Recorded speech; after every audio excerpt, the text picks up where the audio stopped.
या this is your last lecture of solid state, lecture number 15 जैसा हमने बोला था।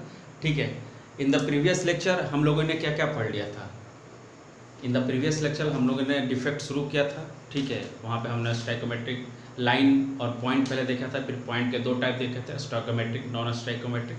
ठीक है, तो अभी हम लोग आपका जो टाइप है वो कौन सा देखेंगे, बोलो कौन सा टाइप देखेंगे। स्टाइकोमेट्रिक का डिफेक्ट देख रहे हैं। ठीक है, आयनिक कंपाउंड्स के लिए प्रीवियसली हम लोग स्टाइकोमेट्रिक डिफेक्ट में नॉन आयनिक के लिए देख लिया था। ठीक है, तो आज हम लोग स्टाइकोमेट्रिक डिफेक्ट देखेंगे किसके लिए, आयनिक कंपाउंड के लिए। तो चलिए शुरू करते हैं।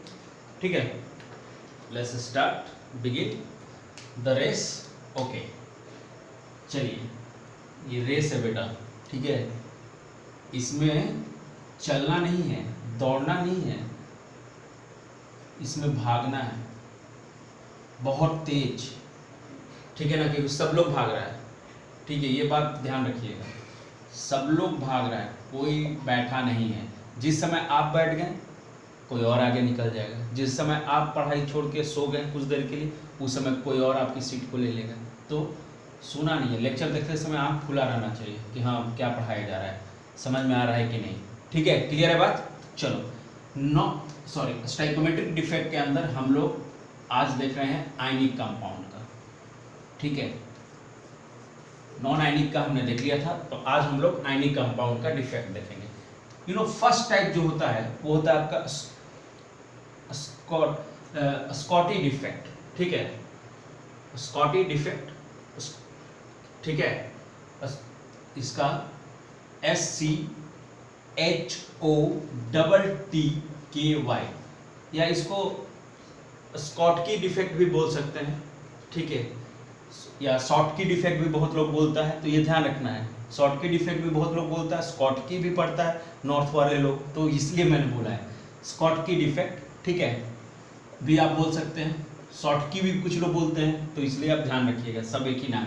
ठीक है, इक्वल नंबर। ठीक है, मैं डिफिनेशन लिख देता हूँ। इक्वल नंबर ऑफ क्या बेटा, पॉजिटिव क्या, and negative ions are missing. मैंने क्या बोला, equal number of positive and negative ions are missing. यहाँ पे इक्वल नंबर ऑफ पॉजिटिव और निगेटिव आयन मिसिंग होते हैं। ठीक है, चलो या थोड़ा सा और समझते हैं। मोर कॉमन, एक और पॉइंट लिख देता हूं, मोर कॉमन जो इस डिफेक्ट को शो करेंगे वो किस टाइप के कंपाउंड होंगे। तो more common in ionic compound with, क्या बोल रहा हूं देखना, ध्यान देना कि कौन स्कॉटकी डिफेक्ट शो करेंगे। ठीक है, या शॉर्टकी डिफेक्ट बोलिए, स्कॉटकी डिफेक्ट बोलिए। ठीक है ना, प्रोनाउंसिएशन आपको जो इच्छा करे तीनों में से ले लीजिए। More common in ionic compound with क्या बेटा, हाई। ठीक है, coordination number and ions of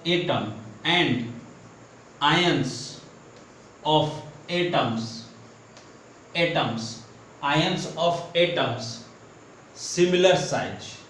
ठीक है, ये जो कंडीशन को फुलफिल करेंगे वो क्या शो करते हैं, स्कॉटकी डिफेक्ट को शो करते हैं। ठीक है ना, क्लियर है बात। जैसे एग्जाम्पल समझ लो, NaCl। ठीक है, NaCl हुआ, KCl हुआ। ठीक है, ध्यान देना, CHCl हुआ, एक मैं लिख रहा हूँ AgBr, इस पे ध्यान देना, इस पे बहुत बार क्वेश्चन आता है, ये एक्सेप्शन है। ये दोनों डिफेक्ट शो करता है। ठीक है, ये फ्रैंकलिन डिफेक्ट भी शो करता है और स्कॉटकी डिफेक्ट भी शो करता है। ठीक है, फ्रैंकलिन भी और स्कॉटकी डिफेक्ट भी ये शो करता है। तो जरा एक बार मैं स्कॉटकी डिफेक्ट को समझा देता हूँ। ठीक है, ये हटा दूँ।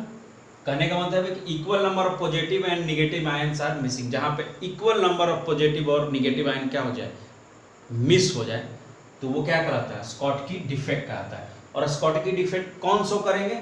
More common in ionic compound with high, जिनके पास कोऑर्डिनेशन नंबर जिनका हाई, जैसे NaCl का कोऑर्डिनेशन नंबर हाई नहीं था, 6:6 था, तो हाई हुआ ना।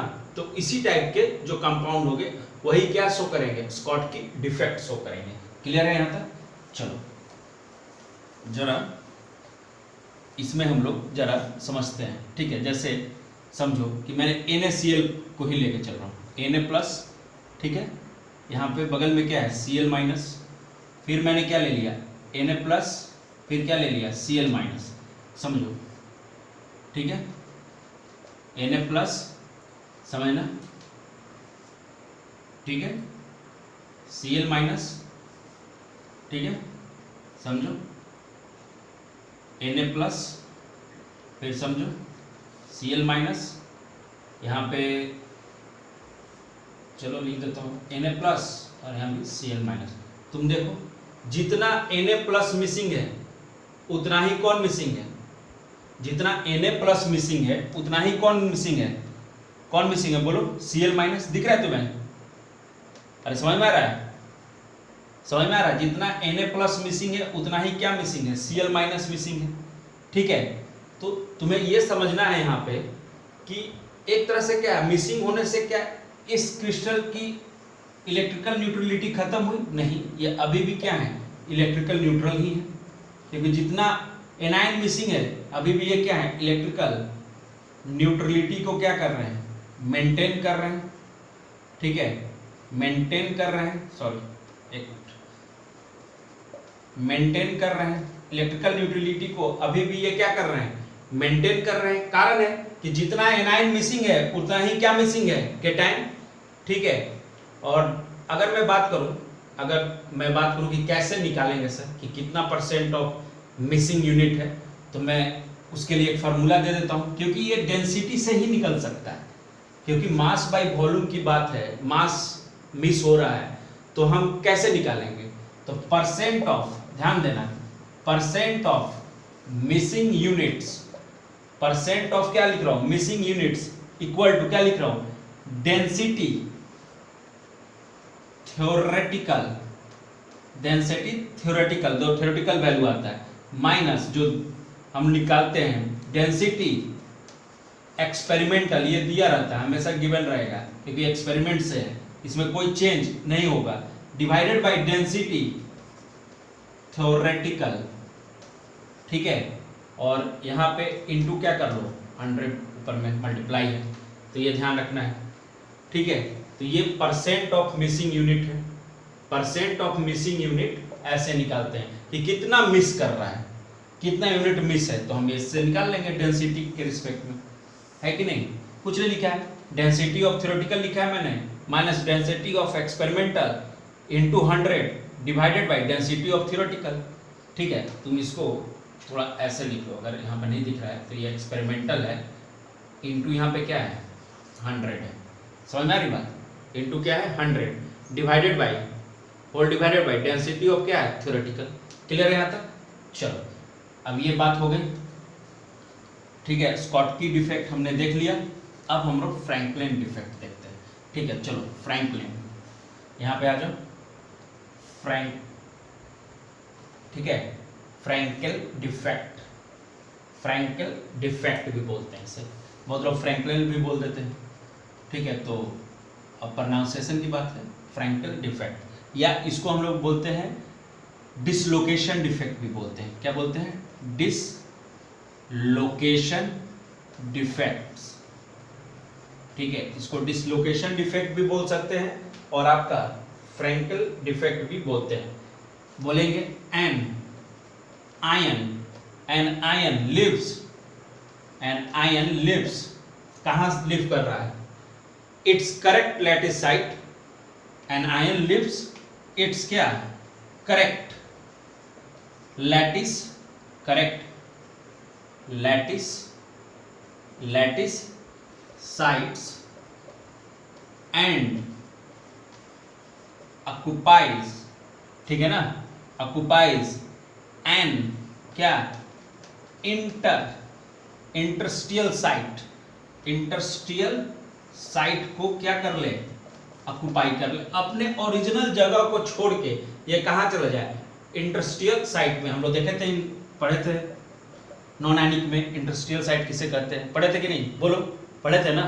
तो चलो एग्जांपल देख लेते हैं, इसमें कौन कौन सा होता है, ZNS ये भी होगा, AgCl होगा बेटा, और कौन होगा बोलो, AgBr भी होगा। समझ में आ रही बात, सबको समझ में आ रही है, ठीक है। अब समझना है, आप समझ चुके हैं, वहाँ पे नॉन एनिक में भी इस टाइप के अरेंजमेंट को हम लोग देख चुके हैं। एग्जाम्पल याद रखना है, फ्रैंकलिन डिफेक्ट क्या होता है ये ध्यान रखना है। क्लियर है बात सबको, ठीक है। चलो नेक्स्ट मूव करते हैं हम लोग, नेक्स्ट देखते हैं, ठीक है। एक और होता है इम्प्योरिटी डिफेक्ट, थोड़ा सा समझा देता हूँ कि इम्प्योरिटी डिफेक्ट क्या था, ठीक है। इम्प्योरिटी डिफेक्ट समझिए, ये कुछ अलग सा है, ये उसमें नहीं है, एक मैंने, आप अलग से भी इसको लिख सकते हैं या उसमें भी लिख सकते हैं, कोई दिक्कत नहीं। इम्प्योरिटी डिफेक्ट, ठीक है। अगर हम मान लो, मैं समझा रहा हूं तुमको, इसको समझना है। मान लो कि Na+, मैं कोशिश कर रहा हूं कि NaCl का क्रिस्टल मैं बनाऊं, तो Na+ और क्या बेटा Cl-, फिर क्या बेटा Na+ और क्या बेटा Cl-, फिर से यहाँ पे क्या लिया Cl-। अब मान लो कि Na+ के जगह स्ट्रोंशियम आ गया है, ठीक है, समझ आ रही बात। Na+ के जगह कौन आ गया, स्ट्रोंशियम आ गया, तो इसके चलते यहाँ पे क्या आ गया, इम्प्योरिटी आ गई। अरे इसके चलते मैं तो किसका क्रिस्टल बनाने जा रहा था बेटा, किसका क्रिस्टल बना रहे थे, अरे बोलो भाई, क्रिस्टल बना रहे थे। हम लोग बोलेंगे कि सर हम लोग तो NaCl का सर क्रिस्टल बना रहे थे, तो क्या ये प्योर NaCl का क्रिस्टल अब बनेगा, नहीं, क्योंकि यहाँ पे क्या आ गया है, इम्प्योरिटी आ गया है। तो जब भी इस टाइप की इम्प्योरिटी के चलते कोई डिफेक्ट आता है तो उसे हम क्या बोलते हैं, इम्प्योरिटी डिफेक्ट्स बोलते हैं। क्लियर है यहाँ तक बात, बस इसको मैंने समझा दिया है, बस यहीं पे ध्यान रखना है, ठीक है, कोई दिक्कत। चलो ये देखो, ये है थोड़ा बहुत यूज होता है, इसलिए मैंने इसको लाइटली तुम्हें समझा दिया कि तुम्हारे दिमाग में रहना चाहिए, ठीक है। नेक्स्ट चलते हैं, नॉन स्टाइकोमेट्रिक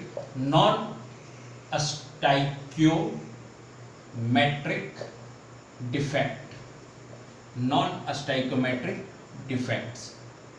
स्टाइकोमेट्रिक डिफेक्ट्स, इस पे ध्यान देना है। इसमें पहला है आपका, पहला है इसमें मेटल एक्सिस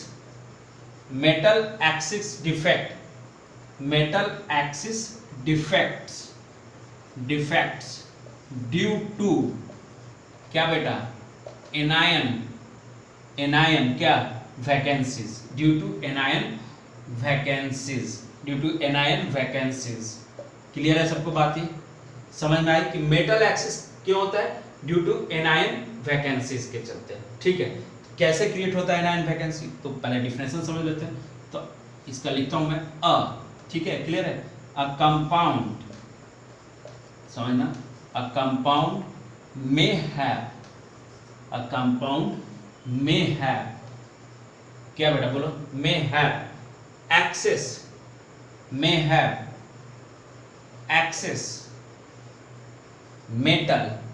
ion if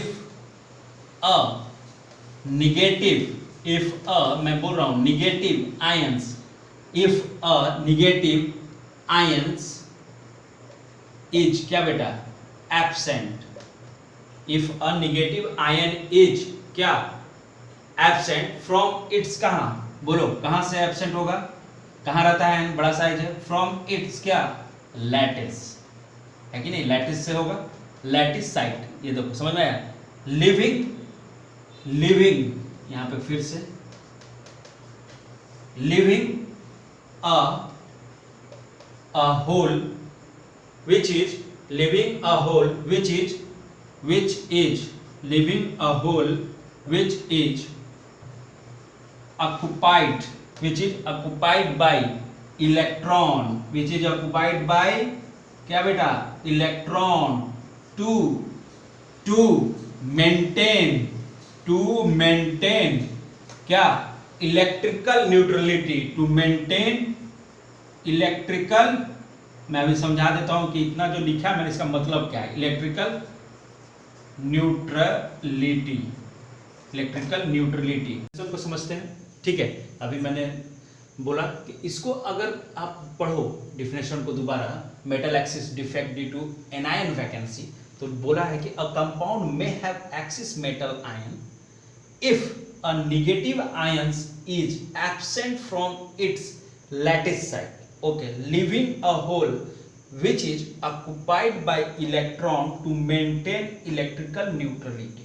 ठीक है, इलेक्ट्रिकल न्यूट्रलिटी को मेंटेन कर रहा है, पर कैसे कर रहा है? अगर एनायन मिस कर जा रहा है तो एनायन मिस कर रहा है, बट वहां पे जो पहले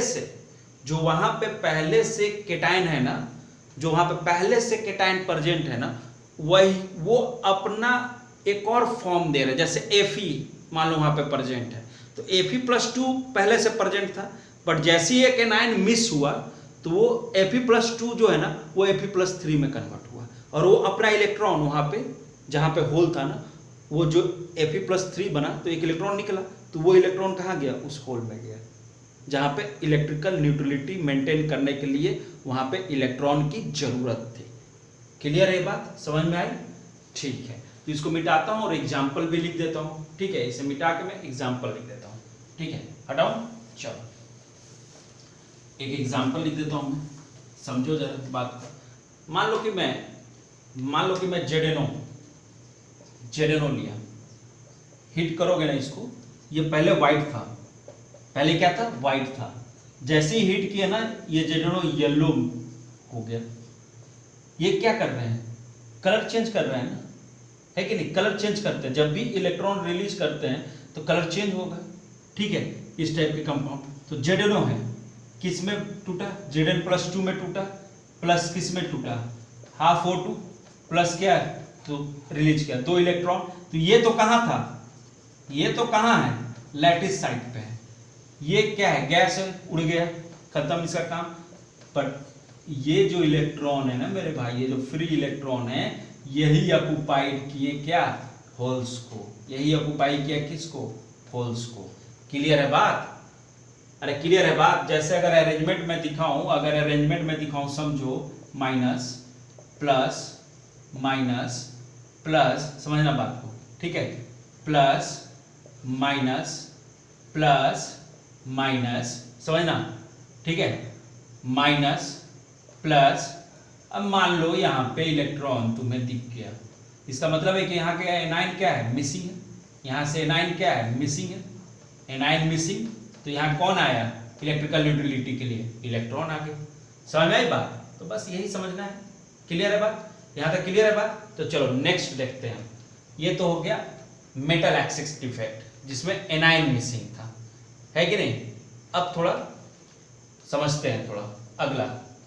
ठीक है, चलो अब मेटल एक्सिस हो गया, अब मेटल डिफिशियंसी देखते हैं इसका। ठीक है, एक्सिस एक होता है और एक डिफिशियंसी होता है। ठीक है, तो यहाँ पे लिख रहा हूं मेटल, क्या लिखूंगा मैं? बोलो, मेटल डिफिशियंसी, ठीक है ना? मेटल डिफिशियंसी किसके चलते होता है? ड्यू टू क्या? वहां एनायन था, यहाँ क्या आ जाएगा? बोलो, सिंपल समझते रहो। यहाँ पे क्या आएगा? केटायंस। क्या आएगा? Cation vacancies. यहाँ पे केटायन हट रहा है। ठीक है, तो मैं यहाँ पे लिखूं, डिफिनेशन लिखूं, तो मैं लिखूंगा द नॉन स्टाइक्योमेट्रिक कंपाउंड्स, है ना, may have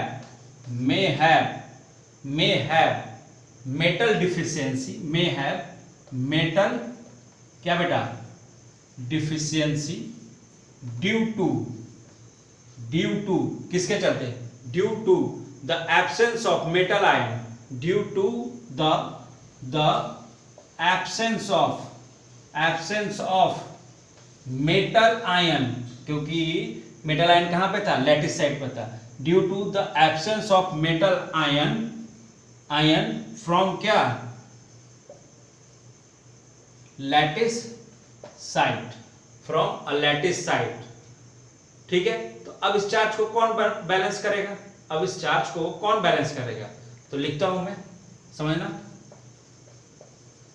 समझो, द चार्ज इज, समझना, the charge is balanced by an adjacent, कौन, ion, adjacent ion, adjacent ion, अभी समझाता हूं, हैविंग हायर, क्या, पॉजिटिव चार्ज, हैविंग हायर, यहां पर लिख दूं, हैविंग हायर पॉजिटिव चार्ज, ठीक है। The non stoichiometric compound may have metal deficiency due to the absence of metal ion, ठीक है, फ्रॉम क्या, लैटिस साइट, यहां तक हो गया, ठीक है। The charge is balanced by an adjacent ion have higher positive charge, charge क्या होना चाहिए, हायर होना चाहिए। समझ में आ रही बात, क्लियर है सबको ये बात? तो जरा समझते हैं। अभी मैंने Fe का एग्जांपल दिया था, ठीक है, उसी को यहाँ पे कंसीडर करके चलते हैं। चलो यहाँ पे उसी को कंसीडर कर लेते हैं, ठीक है। तो अगर मैं थ्योरेटिकली तुम्हें समझाऊं, ठीक है, थ्योरेटिकली अगर तुम इसको समझो, Fe+2 और O-2, अगर FeO एक कम, FeO एक क्या है, FeO, ठीक है, समझो FeO एक कंपाउंड है जो कि क्रिस्टल वगैरह बनाता है, फॉर्म कर रहा है, ठीक है। समझ आ रही बात, ये अलग तरह का क्रिस्टल वगैरह फॉर्म करता है, इसका स्पाइनल स्ट्रक्चर होता है, ये सब हम थोड़ा बहुत देख लेंगे आज, ठीक है। थ्योरेटिकली Fe+2 और O2- है, बट ये थ्योरेटिकली हम जानते हैं, बट एक्सपेरिमेंट से जब देखा गया, एक्सपेरिमेंटली जब देखा गया तो ये Fe+2 में भी है, वहां Fe+3 में भी दिख रहा था, और ये O-2 में तो था ही वहां पे। समझ में आ रहा है? तो अगर समझना, Fe+2 मिसिंग हुआ, Fe+2 अगर मिसिंग हुआ तो वहां कौन एग्जिस्ट कर रहा था, Fe+3 एग्जिस्ट कर रहा था। नहीं समझे? अगर Fe+2 मिसिंग है तो वहां पे कौन एग्जिस्ट कर गया, Fe+3 एग्जिस्ट कर गया। तो केटाइन, जो केटाइन मिसिंग था उसका बैलेंसिंग कौन कर रहा है, ये अपने एक चार्ज से कर रहा है। जैसे वहां पे इलेक्ट्रॉन की बैलेंसिंग हो रही थी, वहां पे ये इलेक्ट्रॉन की बैलेंसिंग किया, तो यहाँ पे ये अपने पॉजिटिव चार्ज के द्वारा जो केटाइन की वैकेंसी थी उसको भी ये क्या कर रहा है, फुलफिल कर रहा है। क्योंकि हमने सोचा था थ्योरेटिकली कि ये Fe+2 के फॉर्म में है वहां पे, बट जैसे ही हमने एक्सपेरिमेंटली उसको चेक किया तो Fe+2 में तो था ही, ठीक है, कुछ एनायन थे जो Fe+2 में थे, बट उसके साथ साथ Fe+3 भी था। इसका मतलब है कि जो Fe+2 एक मिस हुआ तो उसको, उस वैकेंसी को जिसने फुलफिल किया वो कौन था, Fe+3 उस अरेंजमेंट में। क्लियर है बात? चलो नेक्स्ट, एक दो कहने का मतलब एक इंपॉर्टेंट स्ट्रक्चर जो इसका मैंने बताया FeO का, उसके बारे में देख लेते हैं, ठीक है। नॉन स्टोइकोमेट्रिक हो गया, पढ़ लिया हमने, ठीक है, इंपॉर्टेंट है, आता है, क्वेश्चन आएंगे ही नीट में, जेईई में भी आएंगे, जो आएंगे क्वेश्चन, ठीक है, वो क्लास में हम लोग डिस्कस कर लेंगे, ठीक है। आपको उसके लिए टेंशन लेने की जरूरत कतई नहीं है, ठीक है, वो क्लास में हम लोग डिस्कस कर लेंगे, ठीक है। चलिए नेक्स्ट, मैंने जो बोला था ना, इसका FeO के चलते जो स्ट्रक्चर आता है उसके बारे में मैं बोल रहा हूँ। This is called spinal structure, इसको बस आपको ध्यान रखना है बेटा, ठीक है। ये सब थ्योरेटिकल पार्ट है, ठीक है। किस टाइप का अरेंजमेंट होता है, Ab2O4 इस टाइप का अरेंजमेंट होता है, ठीक है। और ये जो होता है ना Fe3O4, ये मिक्स्ड ऑक्साइड फॉर्म करता है, ये मिक्स्ड ऑक्साइड फॉर्म करता है। जैसे Fe+2 भी हो सकता है इसमें, Fe+3 भी हो सकता है, और O2- तो होगा ही, ये तो रहेगा ही। और ये क्या होगा बताओ, ये सब क्या होंगे, क्रिस्टल नेचर फॉर्मेशन होगा, याद रखना, सब क्रिस्टल नेचर के होते हैं, ठीक है। तो ये ध्यान रखना है हमें, ठीक है। अब चलो मैं बता देता हूँ कि ऑक्साइड कहाँ पे होता है और Fe कहाँ पे होता है। तो ऑक्साइड्स आयन किस टाइप का अरेंजमेंट देगा, और पहला ये समझ लो, ऑक्साइड आयंस अरेंज्ड इन कैसा, CCP लैटिस। CCP लैटिस का मतलब क्या हो गया, FCC अरेंजमेंट, ठीक है। यहां पे ध्यान देना है, 1 टेट्राहेड्रल ऑक्युपाइड बाय क्या, ऑक्युपाइड बाय ठीक है one type of metal ions, एक ही टाइप के वन टाइप्स ऑफ क्या मेटल आयन, एक ही टाइप के मेटल आयन ऑक्युपाई करेंगे। क्लियर है बात? ठीक है। नेक्स्ट टू ऑफ द, ध्यान देना, ध्यान देना है, two of the octahedral void, या ठीक है, या होल्स बोलो, ऑक्युपाइड, ठीक है, occupied by another type of क्या, अनदर टाइप ऑफ क्या मेटल आयन। समझ में आ रही बात? अलग अलग, एक ही टाइप के नहीं, अलग अलग, ठीक है, समझ में आ रही बात? अब जैसे इसको मैं रब कर दूं, ये उतार लो, ठीक है, चलो याद रखना, इसको इंपॉर्टेंट है इसलिए बता रहा हूं, ठीक है, समझना है। अब जरा मैं तुम्हें बता देता हूं, ठीक है, O2 माइनस अगर यहां पे लूं तो वो FCC में जाता है या CCP लैटिस बनाएगा। समझ में आ रहा बात? Fe+2 कहां जाएगा, कहां जाएगा बोलो, 1 टेट्राहाइड्रल वॉइड। Fe+3 कहां जाएगा बेटा, तो 2 ऑक्टाहाइड्रल वॉइड ऑक्युपाई करेगा। ये ध्यान रखना है तुम्हें, ठीक है।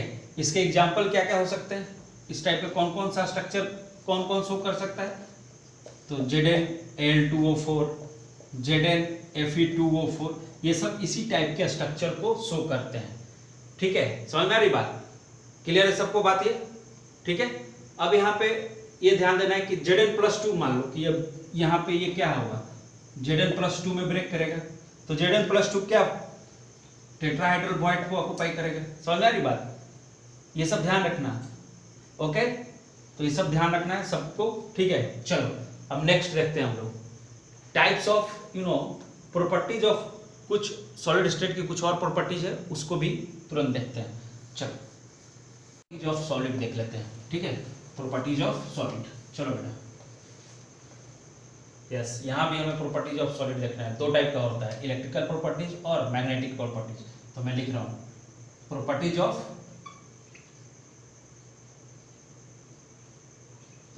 Of solid. दो टाइप का मैंने बोल दिया है, इलेक्ट्रिकल और क्या है मैग्नेटिक। तो पहला मैं इलेक्ट्रिकल लेके चल रहा हूँ, ठीक है। चलो फर्स्ट मैं प्रॉपर्टी लेके चल रहा हूँ इलेक्ट्रिकल प्रॉपर्टीज। कंसेप्ट एकदम क्लियर होना चाहिए, ठीक है। तो इसमें मैं बोल रहा हूं कि सॉलिड्स ठीक है कैन बी क्लासिफाइड कितने इनटू 3 टाइप्स, ठीक है, 3 types on the basis of क्या इलेक्ट्रिकल क्या प्रॉपर्टीज, इलेक्ट्रिकल प्रॉपर्टीज के आधार पे, ठीक है। सॉलिड को हम 3 पार्ट में बांटे हैं। फर्स्ट मैं लिख रहा हूँ, ध्यान देना, कंडक्टर्स, ये पढ़े होगे तुम लोग, कंडक्टर्स। सेकंड मैं यहाँ पे लिख रहा हूँ इंसुलेटर्स। जो इंपॉर्टेंट है चीज़ें वो बता रहा हूँ, ध्यान देना है, ठीक है, बहुत इंपॉर्टेंट है। थ्योरेटिकल पॉइंट ऑफ व्यू से क्वेश्चन डायरेक्ट आते हैं, क्योंकि सबको क्वेश्चन जब सेट करते हैं ना, उसको पता होता है कि कहाँ पे बच्चा छोड़ेगा। हम लोग वॉइड वगैरह, पैकिंग फ्रैक्शन वगैरह सब पढ़ लेते हैं, डेंसिटी वगैरह निकालना सब पढ़ लेते हैं, ठीक है। डिफेक्ट्स भी हम लोग पढ़ ही लेते हैं, बट हम लोग छोड़ कर देते हैं, अरे ये वो कौन पूछेगा, मगर नहीं, ये पूछ देता है और डायरेक्ट पूछता है। जिसको नहीं आता है वो क्वेश्चन छोड़ के आता है। बस यही अंतर है एक टॉपर में और एक एवरेज में, यही अंतर हो जाता है। टॉपर हर चीज़ पढ़ता है, जो पढ़ रहा है वो पूरा पढ़ेगा, वो छोड़ेगा नहीं, ठीक है। कंडक्टिविटीज, ठीक है, इन द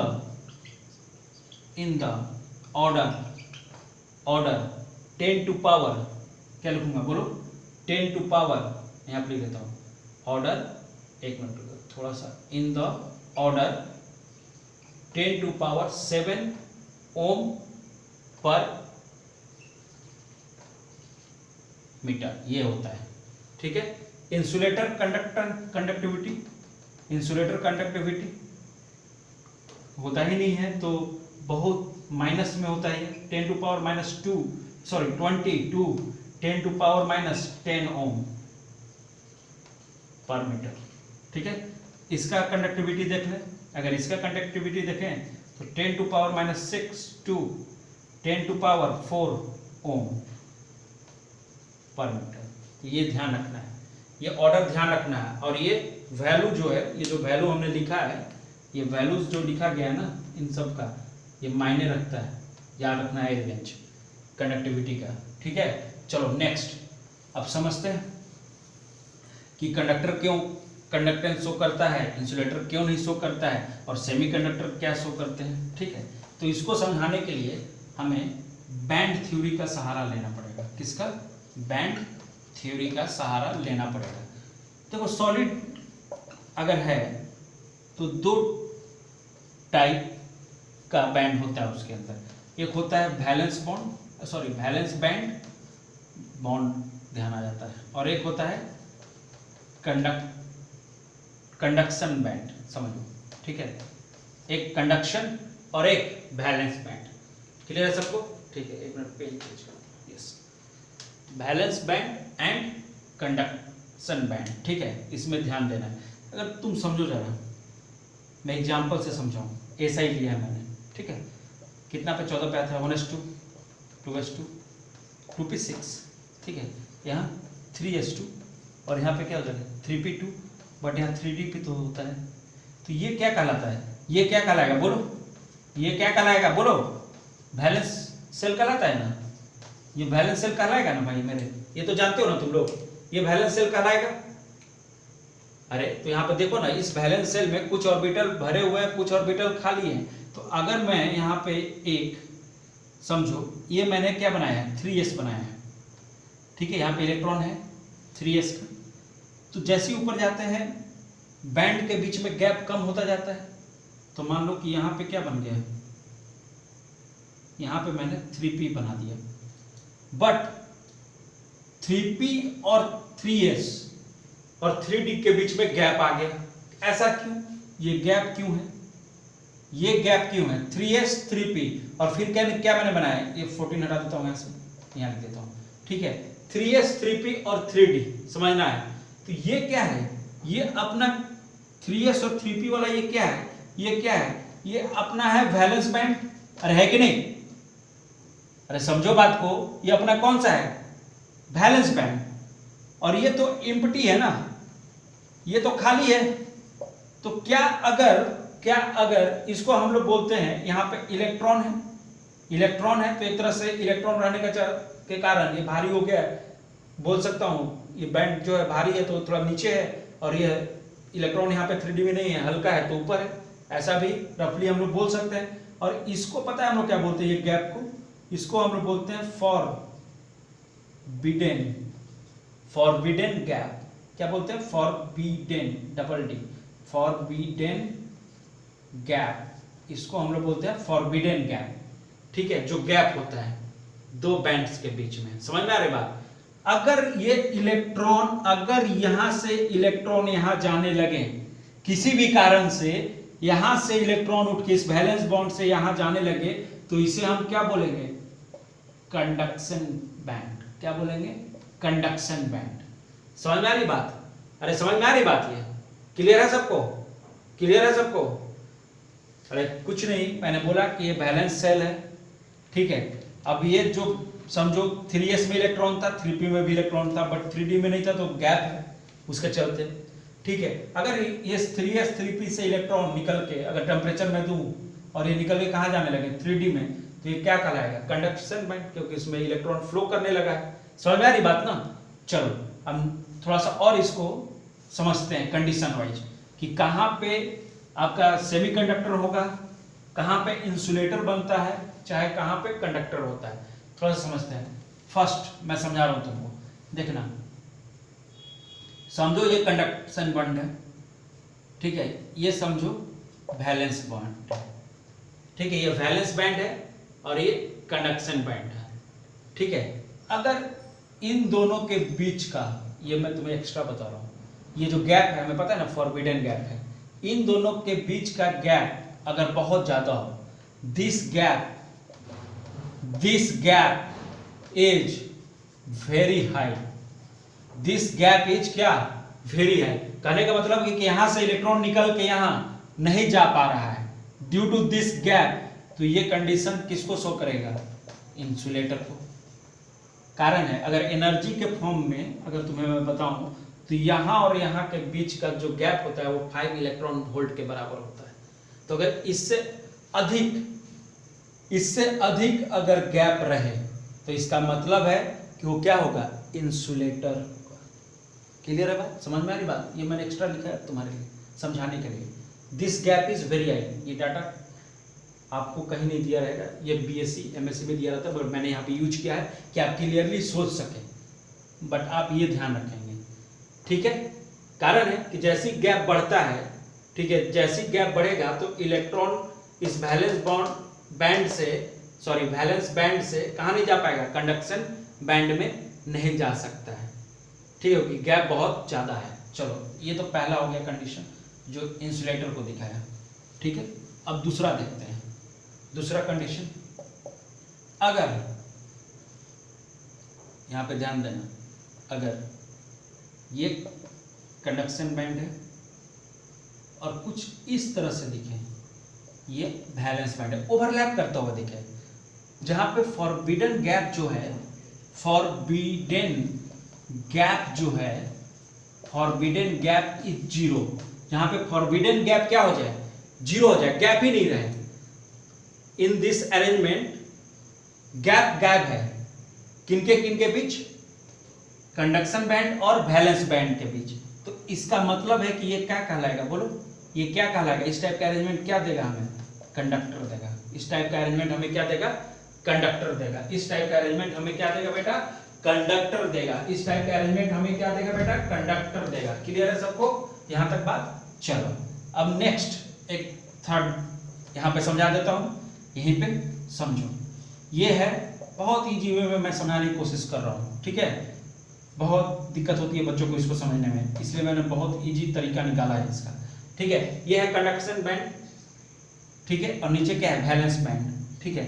और यहाँ पे इनके बीच का जो डिफरेंस है एनर्जी वाइज, अगर लेस देन 3 इलेक्ट्रॉन वोल्ट हो, लेस देन 3 इलेक्ट्रॉन वोल्ट हो, या लेस गैप बिटवीन किसके बीच, वैलेंस बैंड और कंडक्शन बैंड के बीच हो, ठीक है, तो देन इलेक्ट्रॉन, जो यहाँ पे इलेक्ट्रॉन है वो जंप करेगा, इलेक्ट्रॉन जंप कर जाएगा और कहाँ चला जाएगा, अगर टेम्परेचर थोड़ा सा राइज किए, टेम्परेचर दिए, इलेक्ट्रॉन जंप एंड कहाँ चला जाएगा, कंडक्शन बैंड में। तो ये क्या कहलाएगा, सेमी कंडक्टर कहलाएगा, ठीक है। ये क्या कहलाएगा, सेमी कंडक्टर कहलाएगा। क्लियर हुआ? तीनों क्लियर हुआ? चलो ठीक है। अब नेक्स्ट देखते हैं कंडीशन इन सेमीकंडक्टर, या आप समझो कि कैसे कंडक्शन होता है इन सेमीकंडक्टर, ठीक है। तो चलो देख लेते हैं इसको, ठीक है। तो चलो आते हैं, समझते हैं जल्दी से, ठीक है। कंडक्शन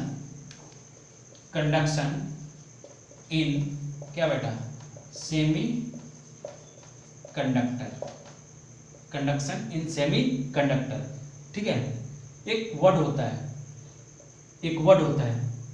कि कैसे सेमी, क्योंकि कोई भी ना जनरल जो सेमीकंडक्टर होता है ना, वो बहुत ज़्यादा कंडक्ट नहीं कर पाते हैं इलेक्ट्रॉन, इस कारण से इलेक्ट्रिसिटी का उतना फ्लो करा नहीं पाते हैं। उनके अंदर हमें इम्प्योरिटी ऐड करनी होती है कि कंडक्शन ज़्यादा हो। तो हम लिख रहा हूँ मैं point, bye doping.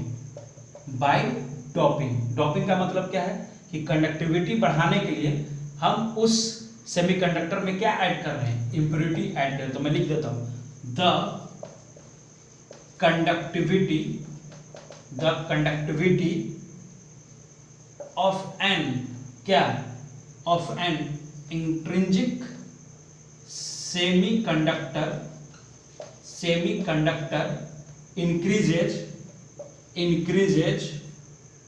increases by adding क्या, सम या adding ऐसे लिख दो, अ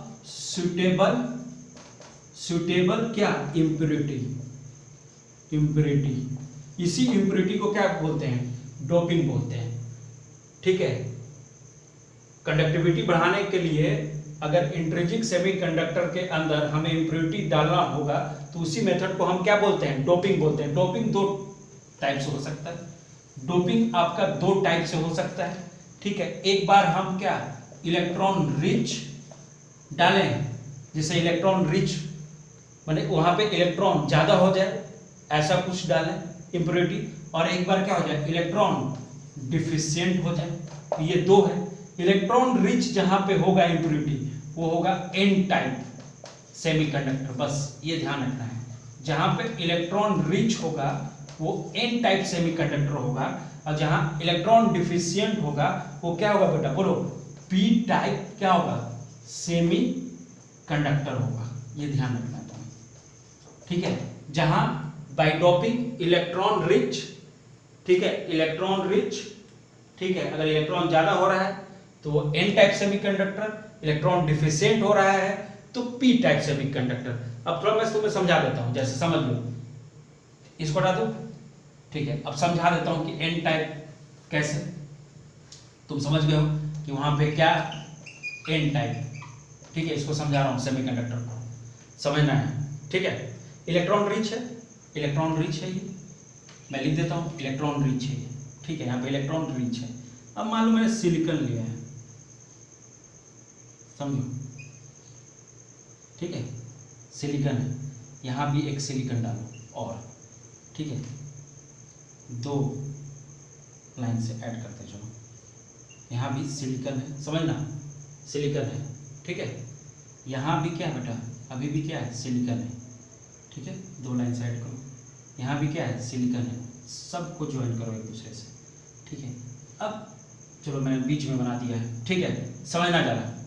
अब जरा समझो कि ये परफेक्ट क्रिस्टल है, ये अभी क्या है बेटा, परफेक्ट क्रिस्टल है, एसआई का ये परफेक्ट क्रिस्टल है, यहाँ पे कोई भी अभी डोपिंग नहीं की गई है, ये प्योर है। ठीक है, जैसी मैंने यहाँ पे सिलिकॉन की जो वैलेंसी कितनी होती है, सिलिकॉन की वैलेंसी कितनी होती है, बोलो, 3 होता है ना, सिलिकॉन की वैलेंसी कितनी होती है, 3। अरे 3 इलेक्ट्रॉन ये कर सकता है ना। यहाँ पर जैसे मैंने फास्फोरस ऐड किया ना, जैसे फास्फोरस मैंने ऐड किया, जैसे फास्फोरस ऐड किया, जैसे फास्फोरस ऐड किया बेटा, फास्फोरस की वैलेंसी क्या होती है, इधर देखो, फास्फोरस की सॉरी सिलिकॉन की वैलेंसी 4, सॉरी फास्फोरस की 5 में से, थोड़ा ध्यान दो, फास्फोरस की 5 और सिलिकॉन की क्या 4। तुम जरा देखो, जैसी मैंने यहाँ पे फास्फोरस में बेटा यहाँ पे ऐड करूंगा, यहाँ पे ध्यान देना, इसलिए इशारे कर रहा हूँ। ठीक है, अगर फास्फोरस को मैं यहाँ पे ऐड करूंगा सिलिकॉन के जगह, एक सिलिकॉन को हटाऊं और किसको ऐड कर दूं, फास्फोरस को। जरा देखना, मैं इस डायग्राम को हटा रहा हूँ, इसको तुम उतार लो, इसका मैं क्या कर रहा हूँ, डोपिंग कर रहा हूँ। ये समझाने के लिए मैंने बताया है, यहाँ पे इसका क्या कर रहा हूँ, मैं डोपिंग कर रहा हूँ। ठीक है, हटाओ, चलो अब समझना, जैसी मैं यहाँ पे, जैसी मैं अब एक लाइन से ही जोड़ देता हूँ। ठीक है, समझ चुके हो तुम अरेंजमेंट। ठीक है, ये देखो, यहाँ पे मैंने फास्फोरस डाल दिया, समझो, क्या यहाँ पे इलेक्ट्रॉन अधिक नहीं हो गया, क्योंकि ये तो 4 ही संभाल सकते थे सिलिकॉन, यहाँ तो 5 आ गया भैया, ये तो 4 ही संभाल सकते थे, 5 आ गया तो इलेक्ट्रॉन तो ज्यादा हो गया। आफ्टर डोपिंग इलेक्ट्रॉन इंक्रीजेज, तो due two electron increases, free electron के चलते मैं क्या ये पॉइंट लिख सकता हूं कि due to increases of electron, due to increases of electron, ठीक है, कंडक्शन स्टार्ट हो गया है फ्री इलेक्ट्रॉन के चलते। ये इंक्रीजेज इलेक्ट्रॉन का मतलब क्या है, फ्री जो इलेक्ट्रॉन है, जो क्या है बेटा, फ्री इलेक्ट्रॉन है, उसके चलते। और जो ये इस टाइप का जो फ्री इलेक्ट्रॉन जो होता है ना, फ्री इलेक्ट्रॉन जो होता है, इसको हम लोग बोलते हैं बेटा एन टाइप। इसी के चलते इसका क्या नाम दिया गया है, n type semiconductor, n type semi क्या कंडक्टर। या इनको तुम ग्रुप ध्यान रखना 14-15 कंपाउंड भी बोल सकते हो। इनको तुम ग्रुप 14-15 का कंपाउंड भी बोल सकते हो, या उनको एन टाइप सेमीकंडक्टर भी बोल सकते हो। यही इसी ग्रुप के कंपाउंड क्या शो कर सकते हैं, एन टाइप सेमीकंडक्टर बना सकते हैं, क्योंकि ये इलेक्ट्रॉन रिच टेंडेंसी रखते हैं। ठीक है, क्लियर है बात? चलो इसको हटा दो। चलो पी टाइप तुम समझ चुके हो, इलेक्ट्रॉन डिफिशियंसी शो करता है। क्लियर है वहां पे ये बात? ठीक है, कोई दिक्कत वहां पे? ठीक है, चलो एक बार उसका भी अगर स्ट्रक्चर में बना के दिखा दूं। चलो पी टाइप का भी देख लो, कुछ छोड़ना नहीं, पी टाइप का भी देख लो, इलेक्ट्रॉन डिफिशियंसी है ये। ठीक है, चलो सिलिकॉन समझना, यहाँ भी सिलिकॉन, यहाँ भी सिलिकॉन, यहाँ भी सिलिकॉन। ठीक है, अब मान लो मैंने यहाँ एल्युमिनियम ऐड किया है, तो एल्युमिनियम का तो 3 होता है, अब तो क्लियर है ना, एल्युमिनियम का 3 वैलेंस इलेक्ट्रॉन होता है, इसका 4 होता है। तो जैसे ही तुम ऐड करोगे, ठीक है, यहाँ पे बनाता हूँ SI,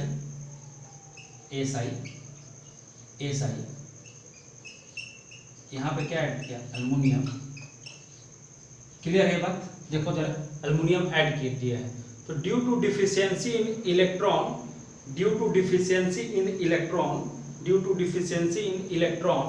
ठीक है, इलेक्ट्रॉन का यहाँ पे क्या है, डिफिशियंसी है, तो मैं लिखूँ due two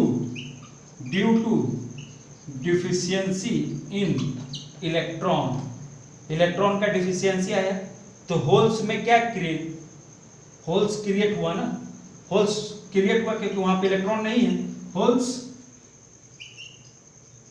will be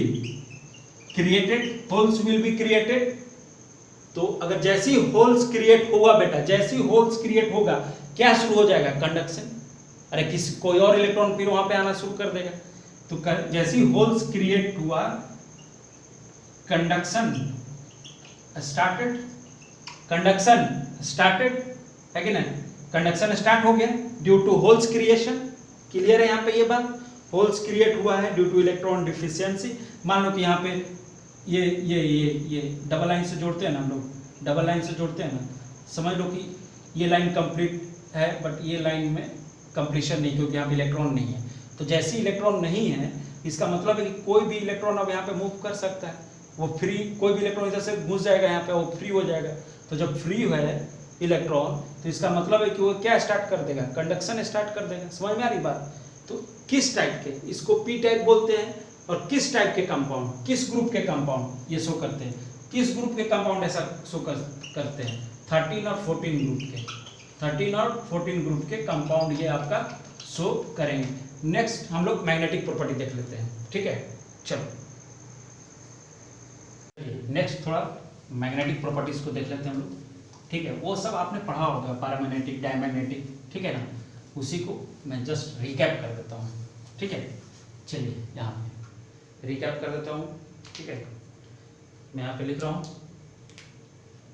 diamagnetic, ठीक है, डायमैग्नेटिक प्रॉपर्टीज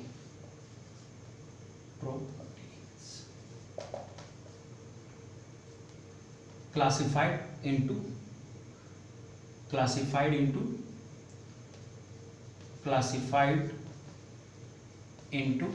5 parts।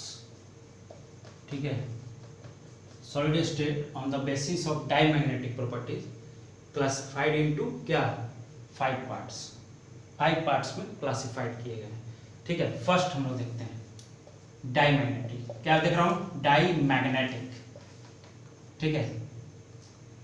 ठीक है, डायमैग्नेटिक। ठीक है, मैग्नेटिक, अरे यार एक minute, magnetic properties, sorry diamagnetic मैंने ऊपर लिख दिया था। Magnetic properties classified into 5 parts. चलो डायमैग्नेटिक प्रॉपर्टी, ठीक है, चलो कोई नहीं, डायमैग्नेटिक प्रॉपर्टी देखते हैं। ठीक है, बहुत ईजी है, पढ़े भी हम लोग, पेड होता है पहली बात तो। ठीक है, तो मैग्नेटिक फील्ड में कैसा बिहेवियर होता है वो जानते हैं। तो such substance are such substance are weakly repelled, are weakly repelled by क्या मैग्नेटिक फील्ड, बाय मैग्नेटिक क्या बेटा field, weakly repelled by magnetic field. ठीक है, अब कौन कौन से सब्सटेंस ये शो करते हैं, मैंने बोला कि डायमैग्नेटिक प्रॉपर्टी, जो मैग्नेटिक प्रॉपर्टी बिहेवियर जो शो करता है ये डायमैग्नेटिक, वो क्या करता है, such substance are weakly repelled by magnetic field, ये वीकली रिपेल्ड करते हैं। ठीक है, अब कौन कौन से होते हैं तो ध्यान रखो कौन कौन से होते हैं। अगर एग्जांपल दूं मैं तुम्हें तो H2O हो गया, NaCl हो गया, समझ रहे हो, C6H6 हो गया, ये सब डायमैग्नेटिक प्रॉपर्टी शो करते हैं। और ये क्या होते हैं, ऑल आर क्या पेयर्ड, ये सब क्या होते हैं पेयर्ड होते हैं। ठीक है, तो ये ध्यान रखना है तुमको। ठीक है, ये याद रखना है, सब छोटी छोटी चीजें हैं, ये ध्यान रखनी है। ठीक है, अब नेक्स्ट हम लोग देख लेते हैं magnetic property classified into 5 parts. पहला हमने देख लिया डायमैग्नेटिक, अब नेक्स्ट देखते हैं। ठीक है, चलो नेक्स्ट मैं देखता हूं पैरामैग्नेटिक। ठीक है, पैरामैग्नेटिक। ठीक है, प्रॉपर्टी लिखने की जरूरत नहीं है। पैरामैग्नेटिक, सच सब्सटेंस या सच सब्सटेंसेस आर वीकली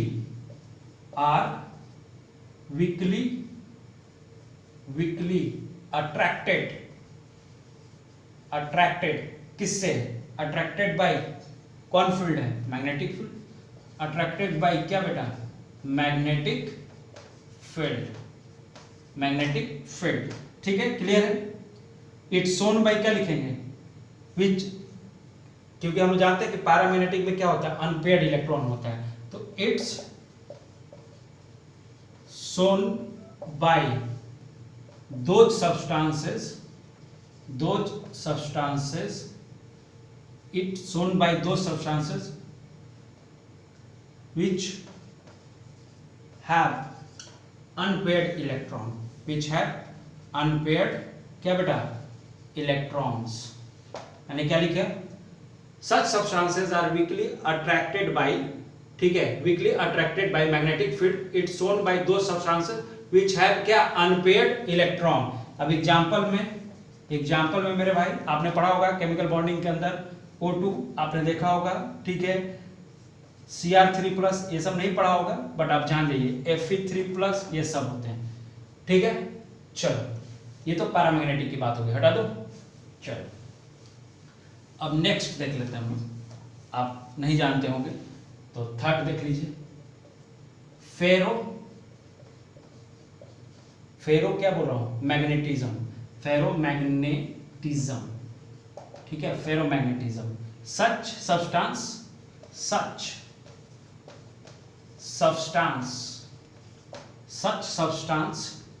remain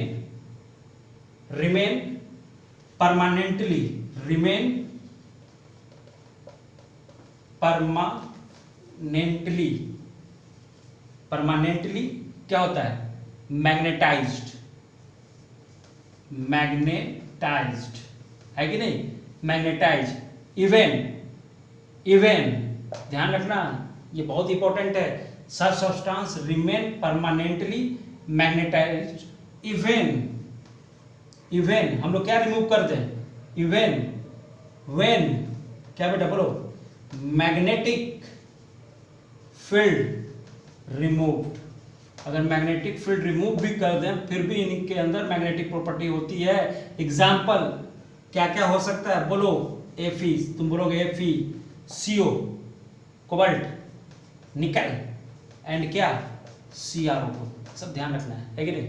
चलिए फेरोमैग्नेटिज्म हो गया, ठीक है। अब एंटी फेरोमैग्नेटिज्म देख लेते हैं, ठीक है, एंटी देख लेते हैं, ठीक है, एंटी फेरो मैग्नेटिज्म है कि नहीं। अब एंटी ही है तो देखते हैं क्या होता है। सब्सटेंस क्या मैं बोल रहा हूं, सब सब्सटेंस रिमेन्स परमानेंटली, सब सब्सटेंस हैव या सब सब्सटेंस हैव जीरो लिखो, ऐसे ठीक रहेगा। सब सब्सटेंस हैव जीरो, क्या है इनके पास जीरो, क्या है magnetic moment, zero magnetic moment होगा, ठीक है, जीरो मैग्नेटिक मोमेंट होगा, जीरो मैग्नेटिक क्या होता है मोमेंट। सच सब्सटेंस है जीरो मैग्नेटिक मोमेंट, ठीक है, क्लियर है बात। ऐसा क्यों होता है, कारण है उसके पीछे। They are equal number of opposite क्या इलेक्ट्रॉन विथ, समझ रहे, equal number of electron with क्या अपोजिट स्पिन, कारण है इसका।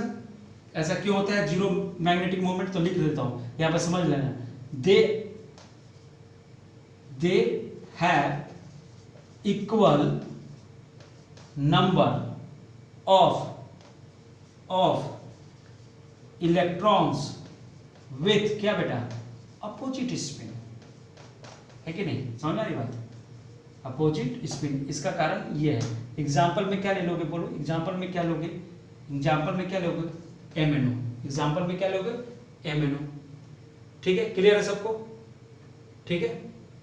चलो मैग्नीज ऑक्साइड, ठीक है। नेक्स्ट, ये छोटी छोटी बातें हैं ध्यान रखनी है, ठीक है। नेक्स्ट और last, it's called ferrimagnetism, ferrimagnetism, ठीक है, ध्यान रखना। सच सब्सटेंस है क्या a small magnetic moment, simple, some substance है अ स्मॉल, क्या लिख दो तुम, ये भी लिख सकते हो, a small magnetic moment, have a small क्या बेटा बोलो मैग्नेटिक मोमेंट, ठीक है। Some substance have a small क्या मैग्नेटिक मोमेंट्स, ठीक है। एग्जाम्पल कौन कौन लेंगे, चलो एग्जाम्पल में लिख देता हूँ पहले, ठीक है। एग्जाम्पल में लिख देता हूँ, आपका पहला एग्जाम्पल होगा Fe3O4, जानते हैं आप लोग Fe3O4, क्लियर है, Fe3O4 और भी हो सकते हैं, ठीक है। ZnFe2O4 भी होता है शायद, हाँ ZnFe2O4 भी ले लेते हैं, ठीक है। तो ये इसके एग्जाम्पल है, ठीक है, फेरी मैग्नेटिज्म के, क्लियर है। थोड़ा ज़्यादा नहीं, इसमें स्मॉल मैग्नेटिक मोमेंट होता है, ठीक है। चलिए, ये आपके आज के पूरे कंप्लीट टॉपिक हो गए जो हमें जानना था थ्योरेटिकल पार्ट से, और ये बहुत ही ज़्यादा इम्पोर्टेंट थे, ठीक है।